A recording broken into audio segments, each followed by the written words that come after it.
As we begin our ceremony, I would like to thank a lot of people who have made this day possible. Thanks first to our Board of Trustees. Their hard work and vision are essential to everything we honor today. Thanks to our teachers, staff, and administration who give the best of themselves to our students every day and whose influence will be felt wherever our graduates travel in the decades ahead. And finally, to our close partners and friends, the parents, grandparents, families, and friends who have nurtured our graduates for almost 2 decades and have created the young people we are so proud to claim as our own. We say thanks. Class of 2013, we honor you this morning to mark the commencement of a new stage in your journey. Life will be different for you after today, as you set off for college and the excitement of new challenges and opportunities. Life will be different for the rest of us too. It's a time when your families feel the poignancy of knowing that this is your last moment in high school. These days will not come again. You're leaving these days behind just as you left behind the days when we tied your shoes and read you bedtime stories. Just one more of those last things we experienced together on your path to independence. So it's an important milestone for you and for all of us.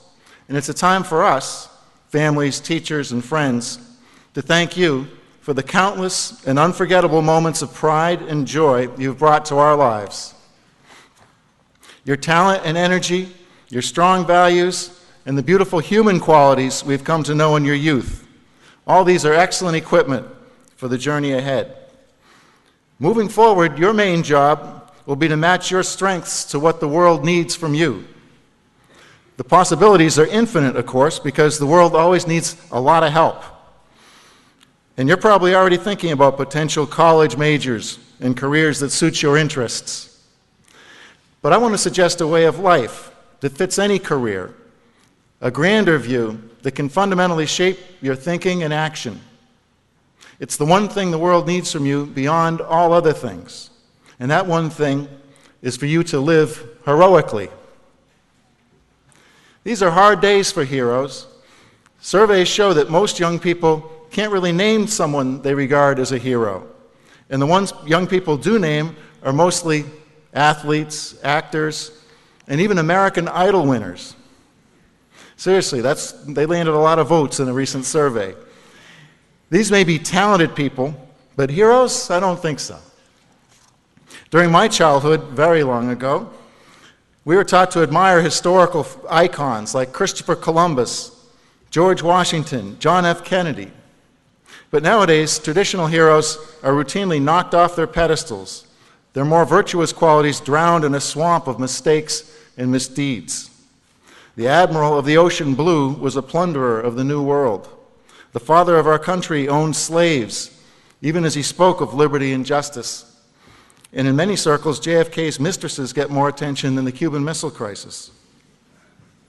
Over and again, we discover that our heroes are mere mortals, after all. Even our make-believe superheroes are hurting. Batman is a dark knight, a tortured soul who sometimes seems just a little psycho. Iron Man is kind of a narcissist who would drive us nuts if we had to spend more than 90 minutes with him. And the Incredible Hulk, let's not even discuss his problems.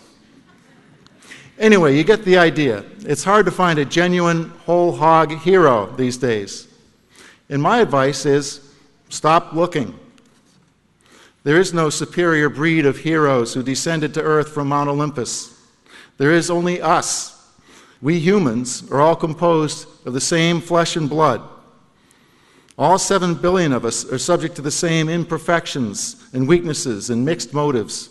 There is no such thing as an ideal hero, except in those bedtime stories we used to read. But here's the important thing. In real life, heroism is an action, not an identity. There are heroic acts performed by ordinary, flawed people like us all the time. Within each of us is the potential to enact the very highest human ideals, even when it requires great risk and sacrifice. We can summon the will to rise above our faults and fears, our pettiness and self-interest in order to do what's right. And our potential to rise to heroic action in matters great and small is all that matters. Here's how heroism really works. On September 11th, untrained civilian passengers, people like you and me, storm the cockpit of United Flight 93, overcome the armed terrorist hijackers, and force the jet to crash in a Pennsylvania field instead of the Capitol or the White House. That is heroism, but of a very unusual kind. Few of us will find ourselves in that kind of life or death peril. Here's a more common act of heroism. Sharon Watkins, a vice president at Enron Corporation, alerts her boss about shady accounting practices within the organization, ignoring pressure from all sides to keep the corruption quiet. As a result, she's ostracized, and her office is moved to the basement. When the scandal goes public, the corporation collapses, the CEO is jailed, and Sharon's whistleblowing is vindicated. Or here's an example I hope you already know. In 1955, Rosa Parks, a middle-aged African-American seamstress, refuses to give up her seat to a white man on a segregated bus. She simply says she is tired of giving in. She's arrested, fired from her job, but the civil rights movement soon sweeps away the bad old days in Montgomery, Alabama. And one more example. Jose Sarmiento, an unemployed immigrant from El Salvador, finds $12,000 in untraceable cash that's been stolen from an armored car and apparently dropped in a public restroom. He's never earned more than $225 a week in his life, but he returns the money to the bank. That's a heroic sacrifice. All these people sacrificed what was easy for what was right. But there was nothing exceptional about any of them.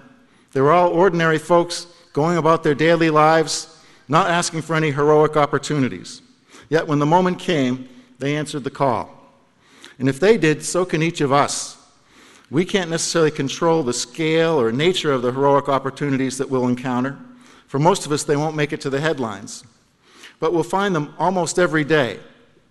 Maybe it's sticking up for a friend who's being treated badly, even though you know the mean girls may turn on you next. Or resisting the urge to cheat when you know you could get away with it. Or being brave enough to call a cab or an ambulance when someone at a party has had too much to drink. Or devoting your precious time and energy to someone who needs you, even when you would rather be doing something for yourself. These small acts seem neither dramatic nor earth-shaking, but in the real world, they're the ways most of us will be tested. And in their proportion, they apply the same moral values as the grand, world-changing acts of admirals and presidents and even Batman. This is how real heroism works, billions of times a day, all over the world. Class of 2013, my hope is that you will never be cynical about heroism, even if you are rightly skeptical of heroes.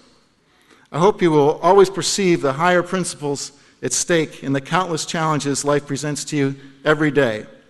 And I hope that you'll always feel within yourselves the grand potential to act heroically. The world is counting on it.